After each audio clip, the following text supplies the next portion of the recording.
Assalamualaikum warahmatullahi wabarakatuh.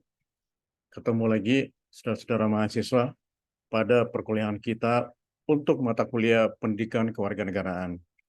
Nah, kali ini kita akan masuk kepada pokok bahasan tentang ketahanan nasional. Nah, video ini saya buat sebagai suatu pengantar buat saudara-saudara mahasiswa untuk nanti akan mempermudah di dalam memasuki sesi pembelajaran pada mata kuliah kewarganegaraan ini atau pendidikan kewarganegaraan ini, sehingga nanti poin-poin yang kita bahas di dalam video ini bisa dijadikan sebagai materi untuk kita jadikan pembahasan di dalam perkuliahan pada saat tatap muka nantinya. Nah, kali ini kita akan membahas tentang apa itu ketahanan nasional. Baik. Nah, pada prinsipnya kalau kita ingin melihat bahwa ketahanan nasional itu kita berbicara tentang ancaman terhadap negara. Nah, dalam ancaman terhadap negara itu, maka supaya negara tetap bisa melangsungkan kehidupannya atau tetap bisa eksis, maka harus ada kekuatan nasional yang bisa dimobilisasi atau bisa didesain untuk melawan ancaman-ancaman yang datang dari luar, baik itu ancaman militer maupun ancaman non-militer. Nah, baik itu juga bisa juga itu karena ancaman dalam negeri maupun juga karena ancaman luar negeri. Nah, ancaman yang di depan kita, misalnya kita lihat, misalnya sekarang ada sengketa di Laut Cina Selatan, itu berpotensi nanti di kemudian hari melibatkan Indonesia di dalam kalaupun terjadi peperangan di Laut Cina Selatan. Kemudian kita lihat juga misalnya ada ancaman-ancaman nasional, misalnya gelombang-gelombang kelompok terorisme yang meskipun kalau kita lihat dalam beberapa bulan terakhir ini dianggap mengalami degradasi atau penurunan, tetapi tentu kita tidak bisa lengah terhadap ancaman-ancaman itu. Bahkan kalau kita lihat yang lainnya, misalnya seperti ancaman adanya upaya-upaya untuk desintegrasi di Papua, kita lihat di sana ada perlawanan untuk kelompok-kelompok bersenjata. Nah, untuk bisa mempertahankan itu, maka harus ada unsur-unsur kekuatan nasional yang bisa mempertahankan ya, atau bisa didesain atau bisa dibuat untuk bisa mempertahankan kelangsungan bangsa dan negara Republik Indonesia. Nah, untuk selanjutnya apa saja yang menjadi konsepsi ketahanan nasional itu akan kita lihat dalam slide-slide berikutnya.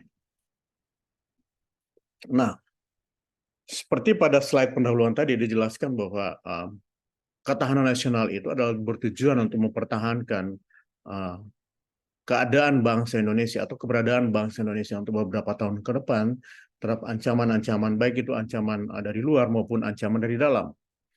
Nah, di sini diterangkan bahwa ketahanan nasional atau biasa disebut sebagai national resilience, nah, merupakan salah satu konsepsi kenegaraan Indonesia. Nah, ketahanan sebagai bangsa pada dasarnya dibutuhkan guna menjamin serta memperkuat kemampuan bangsa yang bersangkutan baik dalam rangka mempertahankan kesatuannya, menghadapi ancaman yang datang maupun mengupayakan sumber daya guna memenuhi kebutuhan hidup. Nah, ancaman-ancaman itu sekarang ini juga tidak hanya ancaman-ancaman bersifat militer, tapi juga ancaman-ancaman tentang pangan misalnya. Kemungkinan di kemudian hari akan terjadi kelangkaan terhadap pangan. Itu juga merupakan salah satu hal yang mengancam ketahanan nasional kita. Kemudian dengan demikian ketahanan bangsa merupakan kemampuan suatu bangsa untuk mempertahankan persatuan dan kesatuannya, memperkuat daya dukung kehidupannya, menghadapi segala bentuk ancaman yang dihadapi sehingga mampu melanjutkan kehidupan dalam mencapai kesejahteraan bangsa tersebut. Jadi sekali lagi, ancaman itu sekarang ini tidak hanya berupa ancaman militer, tapi juga bisa ancaman-ancaman dari faktor-faktor yang lain. Antara lain yang saya jelaskan tadi itu misalnya ada ancaman terhadap kelaparan, ancaman kelangkaan terhadap sumber daya alam, dalam hal ini misalnya untuk kebutuhan pangan. Nah, itu juga salah satu hal yang potensial menjadi ancaman terhadap pertahanan dan ketahanan dan keamanan kita. Nah, Kalau begitu, apa arti ketahanan nasional itu? Nah, konsep ini diperkenalkan oleh Lembaga Pertahanan Nasional Republik Indonesia. Jadi, Lembaga Pertahanan Nasional itu yang biasa kita sebut sebagai Lemhanas adalah merupakan suatu think tank yang dibentuk oleh pemerintah.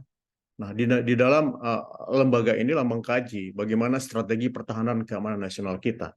Nah, di lembaga inilah mendidik para calon-calon birokrat kita atau bahkan birokrat-birokrat kita yang sedang berkuasa saat ini, bagaimana mereka membuat suatu konsepsi dalam menyusun suatu strategi pertahanan keamanan nasional. Nah, kalau kita lihat secara etimologi, ketahanan nasional itu berasal dari kata tahan, ya, yang berarti tabah, kuat, dapat menguasai diri, gigih, dan tidak mengenal menyerah. Nah, itu asal kata daripada tahan. Kemudian ketahanan memiliki makna mampu, kemudian tahan dan kuat menghadapi segala bentuk tantangan dan ancaman yang ada guna menjamin kelangsungan hidupnya. Jadi intinya arti ketahanan nasional itu bagaimana suatu bangsa mendesain, ya, sehingga bangsa itu masih tetap bisa survive dari berbagai macam ancaman, baik itu ancaman militer maupun ancaman non militer. Nah, itu makna atau esensi daripada arti ketahanan nasional. Nah, kemudian sedangkan kata nasional itu berasal dari kata nation yang berarti sebagai pengertian politik. Nah, bangsa dalam pengertian politik adalah persekutuan hidup orang-orang yang telah bernegara. Nah, kemudian ketahanan nasional secara etimologi dapat diartikan sebagai kemampuan yang kuat tangguh dari seluruh bangsa dalam pengertian politiknya. Jadi dalam makna politik ketahanan nasional itu dianggap sebagai suatu kemampuan yang kuat dan tangguh dari satu bangsa untuk bisa mempertahankan diri bangsa tersebut dari berbagai macam ancaman, baik itu ancaman dari luar maupun ancaman dari dalam. Dan bahkan sekarang ini ada ancaman baru lagi yang tentu saudara-saudara mahasiswa sudah memahami, yang disebut sebagai ancaman cyber war atau perang cyber seperti itu. Ya, Anda ketahui bahwa banyak sekali misalnya akun-akun atau website daripada pemerintahan kita yang dibobol oleh yang kita sebut sebagai hacker, ya, yang itu mungkin bisa jadi juga merupakan bagian daripada konspirasi negara-negara lain, ya, untuk berusaha mengambil data-data atau dokumen-dokumen intelijen atau dokumen-dokumen penting yang dimiliki oleh suatu negara. Nah, untuk bisa mempertahankan itu, maka negara kita juga harus mempunyai kemampuan melakukan pertahanan keamanan di bidang cyber. Nah, bagaimana wajah ketahanan nasional Indonesia?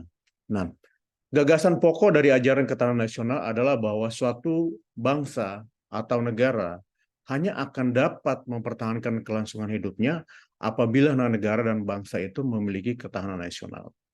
Ya, tentu seperti yang saya sudah sampaikan pada awal slide tadi, bahwa untuk bisa mempertahankan kelangsungan suatu bangsa supaya tetap bisa survive, maka bangsa itu harus mampu mendesain bagaimana wajah atau bentuk ketahanan nasionalnya, gitu. Nah, dalam menyusun wajah ketahanan nasional itu, maka dibutuhkan berbagai variabel-variabel yang nanti akan kita lihat pada slide-slide berikutnya. Nah, ketahanan nasional memiliki lebih dari satu wajah. Dengan perkataan lain, ketahanan nasional itu dapat disebut sebagai berwajah ganda. Ada ketahanan nasional sebagai suatu konsepsi, ada ketahanan nasional sebagai suatu strategi, gitu. Jadi dalam menyusun suatu ketahanan nasional itu harus ada konsepsi yang kita buat sebagai yang kita sebut sebagai konsepsi ketahanan nasional. Kemudian yang kedua ada yang disebut sebagai strategi. Ya, bagaimana strategi yang dibuat, ya, untuk dapat mempertahankan wajah ketahanan nasional kita. Nah, ini dibuat oleh Lemhanas, Lembaga Pertahanan Keamanan Nasional. Nah, 3 wajah pertahanan nasional. Tadi saya sudah menjelaskan sebelumnya, ada yang disebut sebagai kondisi, wajah kondisi ada disebut sebagai doktrin, dan ada yang disebut sebagai metode. Ya. Nah, kita akan lihat nanti satu persatu ketiga bagian ini. Nah, ketahanan nasional sebagai konsepsi atau doktrin. Nah, pengertian pertama, perlu diingat bahwa ketahanan nasional adalah suatu konsepsi khas bangsa Indonesia yang digunakan untuk menanggulangi segala bentuk dan macam ancaman yang ada. Nah, pada perkuliahan-perkuliahan sebelumnya saya sudah menjelaskan bahwa salah satu bentuk daripada pertahanan keamanan nasional kita itu adalah pertahanan keamanan semesta, rakyat semesta, di mana di dalam proses pertahanan keamanan itu, apabila di kemudian hari negara mengalami ancaman, maka semua warga negara mempunyai kewajiban untuk ikut terlibat di dalam membela negara apabila terjadi ancaman fisik. Nah, begitu juga apabila terjadi ancaman non-fisik, seperti yang kita sudah lakukan sehari-hari, maka kita juga tentu mempunyai kewajiban untuk membela dan mempertahankan negara Kesatuan Republik Indonesia. Meskipun kalau kita lihat misalnya di beberapa negara ada yang disebut konsepsi wajib militer, ya, sementara di kita sendiri tidak mengenal itu. Ya, kita tidak mengenal sistem wajib militer. Meskipun kita sebagai warga negara mempunyai tugas di kemudian hari apabila negara dalam keadaan kegentingan, kita harus terlibat maju ke medan pertempuran apabila itu diperlukan. Nah, konsepsi ini dibuat dengan menggunakan ajaran Astagatra. Nanti kita lihat apa yang disebut sebagai Astagatra itu. Konsepsi ini dapat dinamakan ketahanan nasional Indonesia berdasarkan pada ajaran Astagatra. Nah, bahwa kehidupan nasional itu dipengaruhi oleh dua aspek, yaitu aspek alamiah, ya, yang berjumlah 3 unsur atau Trigatra, disebut sebagai Trigatra, dan ada aspek sosial yang berjumlah 5 unsur yang disebut sebagai Pancagatra. Nah, Trigatra dan Pancagatra bergabung itu disebut sebagai Astagatra, yang berarti ada 8 aspek unsur. Nah, apa-apa saja yang masuk ke dalam Astagatra itu? Yang pertama adalah aspek geografi atau gatra geografi. Geografi artinya kondisi, ya, kondisi negara kita, misalnya kita berada di antara 2 samudra, kemudian 2 benua yang besar. Kemudian wilayah kita sebagian besar itu adalah perairan. Kemudian hanya 20-30% itu hanya terdiri atas daratan. Kemudian kekuatan demografi. Kekuatan demografi itu termasuk terhadap jumlah penduduk kita, ya. Berapa jumlah penduduk kita, berapa jumlah penduduk yang usia muda, berapa usia produktif, usia kerja, berapa usia lansia, dan seterusnya. Perbandingan antara wanita dan pria, kemudian tingkat kelahiran dan seterusnya, tingkat kematian dan seterusnya. Itu semua diatur dalam Astagatra. Kemudian sumber kekayaan alam. Nah, sumber kekayaan alam itu adalah menyangkut bagaimana kita mengelola sumber-sumber kekayaan alam yang ada saat ini. Ya. Kemudian soal ideologi kita, ya. Kemudian bagaimana dengan kondisi politik kita, kemudian bagaimana dengan kondisi ekonomi kita, kemudian bagaimana dengan sosial dan budaya kita, serta yang terakhir itu tentang bagaimana sistem pertahanan dan keamanan kita. Nah, ke-8 itu yang kita sebut sebagai Astagatra. Nah, rumusan ketahanan nasional, ya, kita lihat di sini adalah tandas pertahanan nasional itu sebagai suatu strategi. Kemudian pada sisi yang lain kita lihat ada pertahanan nasional sebagai konsepsi. Kemudian pada sisi yang lain kita lihat pertahanan nasional itu sebagai kondisi. Nah, di antara tanas dan kondisi dan tanas sebagai konsepsi, di dalamnya ada Astagatra. Ada 8 poin tadi yang saya sudah jelaskan pada slide sebelumnya, dan ini semua adalah merupakan strategi daripada pertahanan keamanan nasional kita.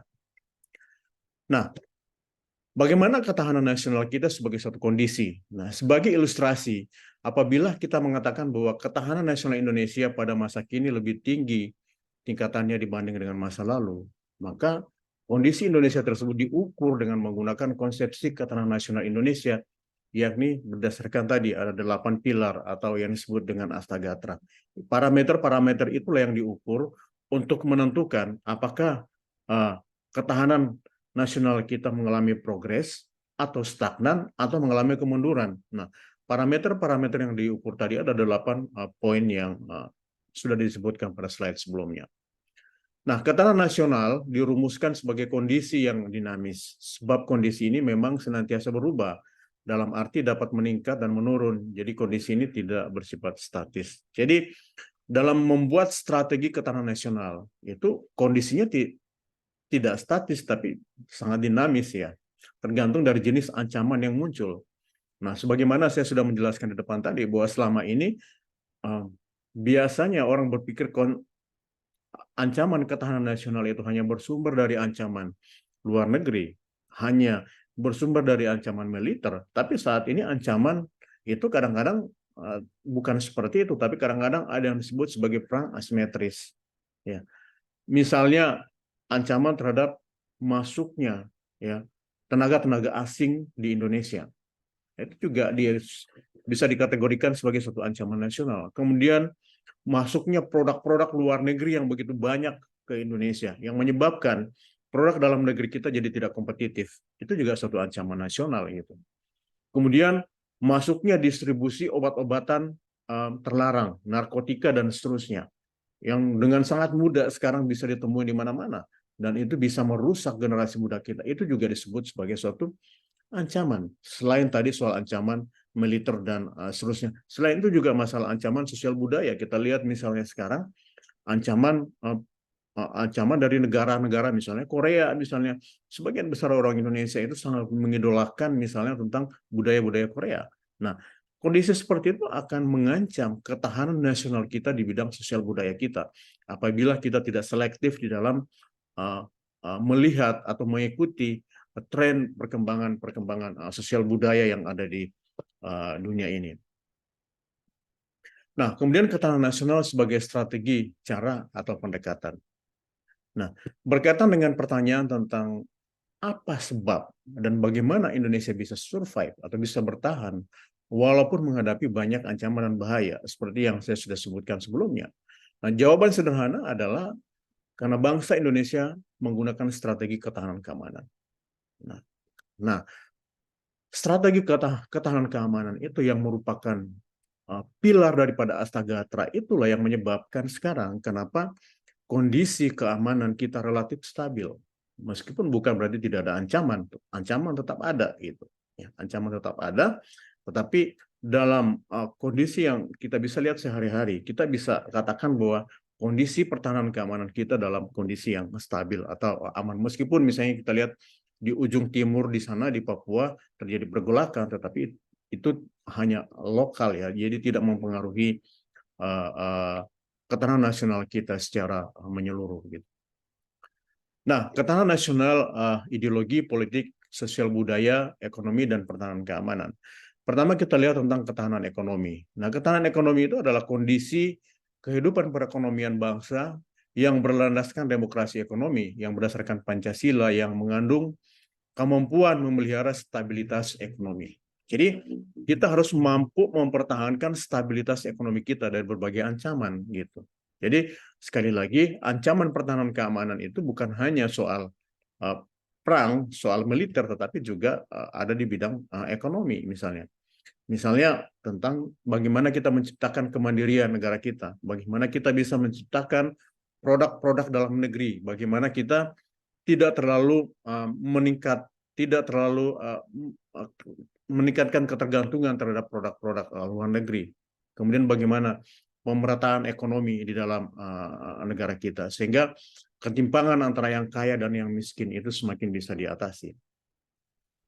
Kemudian ketahanan sosial. Ketahanan sosial adalah kondisi kehidupan sosial budaya bangsa yang dijiwai kepribadian bangsa Indonesia yang asasnya Pancasila. Nah, kita mengharapkan supaya meskipun sekarang kita di era globalisasi, sangat mudah kita bisa mengadopsi kondisi-kondisi sosial yang ada dari luar, budaya-budaya yang ada di luar, tapi kita tetap harus meyakini bahwa kita punya budaya lokal. Kita harus menghormati budaya lokal kita, dan kita harus bangga terhadap budaya-budaya lokal yang ada di negara kita, yang biasa kita sebut sebagai local wisdom. Nah, kemudian pertahanan keamanan.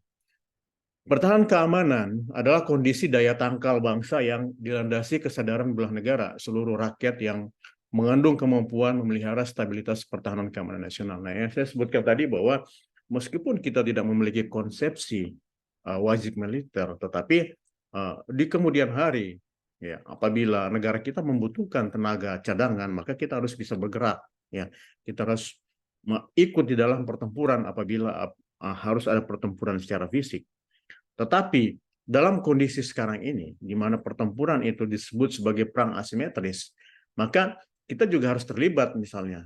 Ya, seperti teman-teman ketahui bahwa misalnya banyak sekali anak-anak muda sekarang yang mempunyai kemampuan IT yang cukup hebat seperti itu ya. Sehingga pada saat misalnya para hacker-hacker dari luar negeri itu masuk mengacak-acak sistem atau portal pemerintahan kita, maka mereka tuh melawan gitu ya, membuat suatu kekuatan untuk menangkal ancaman-ancaman cyber yang ada dari luar. Nah, kemudian ada ketahanan ideologi. Ketahanan ideologi tentu di sini adalah ketahanan ideologi Pancasila kita. Bagaimana kita tetap bisa mempertahankan 5 sila yang ada di dalam Pancasila itu, sehingga kita bisa mempertahankan kepribadian dan nilai-nilai bangsa Indonesia.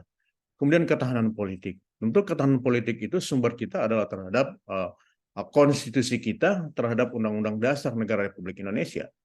Nah, seperti misalnya kita lihat yang terakhir ini, pemerintah Indonesia itu sebagai bentuk ketahanan politik kita, ikut memberikan dorongan atau ikut memberikan support terhadap kemerdekaan Palestina, kemerdekaan Palestina. Atau pemerintah Indonesia turut serta di dalam mengadvokasi supaya pemerintahan Myanmar memberikan ruang-ruang politik terhadap kelompok-kelompok suku minoritas yaitu Rohingya yang ada di Myanmar supaya mereka tidak dicampakkan atau tidak dikeluarkan dari negara di mana mereka tempat mereka berlindung yang semestinya. Itu salah satu bentuk daripada ketahanan politik kita. Jadi ketahanan politik kita itu ketahanan yang berdasarkan terhadap Pancasila dan konstitusi kita Undang-Undang Dasar 1945 dengan tetap menerapkan politik luar negeri yang bebas aktif. Nah, dimensi ketahanan nasional ya saya sebelumnya sudah diterangkan gitu, ada ketahanan sosial, ada ketahanan budaya, ada ketahanan politik, ada ketahanan ekonomi, dan ada ketahanan ideologi.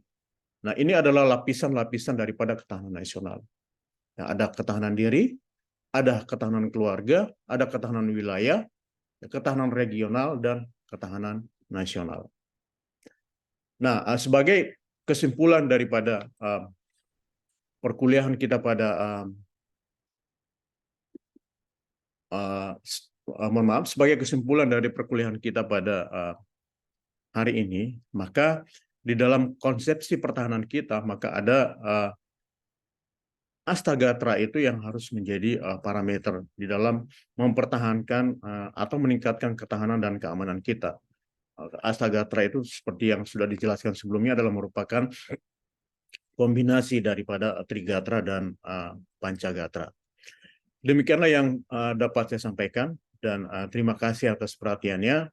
Nah, saya harapkan supaya saudara-saudara juga bisa tetap semangat di dalam mengikuti pelajaran-pelajaran pada mata kuliah pendidikan kewarganegaraan, membaca dari literatur yang ada, serta mencoba mencari informasi-informasi dari sumber-sumber yang lain. Demikian yang dapat saya sampaikan. Terima kasih atas perhatiannya dan sampai ketemu pada perkuliahan yang berikutnya. Assalamualaikum warahmatullahi wabarakatuh dan selamat pagi.